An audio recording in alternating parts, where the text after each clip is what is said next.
Hi guys, this is Ashwin. In this video, we are going to solve the problem organizing containers of balls. David has several containers, each with a number of balls in it. He has just enough containers to sort each type of ball he has into its own container. David wants to sort the balls using his sort method. As an example, David has two containers and two different types of balls, both of which are numbered from 0 to n-1. The distribution of ball types per container are described by an n cross n matrix of integers, where row represents the container and column represents a type. This is an example. The row represents the container and the column represents the type. Each color represents a different type of ball. In a single operation, David can swap two balls located in different containers. So this is the swap operation. We can swap two balls from either of those containers. David wants to perform some number of swap operations such that each container contains only balls of the same type. No two balls of the same type are located in different container. You must perform Q queries where each query is in the form of a matrix M.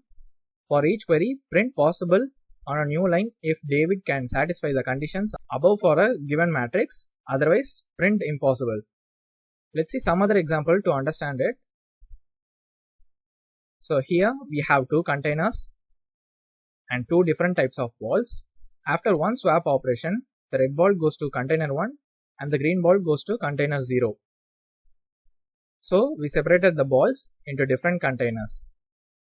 Normally we just think we need to do a swap operation, but it is not. We can find a pattern here. See, both the containers have a fixed number of balls all the time after n swap operations. So we need to find the number of balls for each container and we need to find the number of balls of the same type.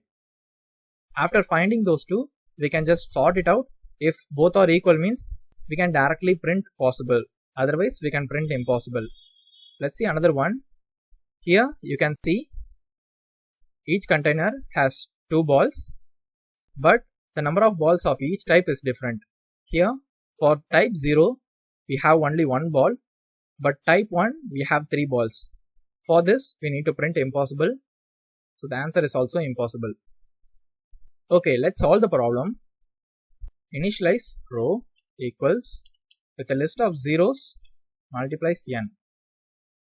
Same goes for column.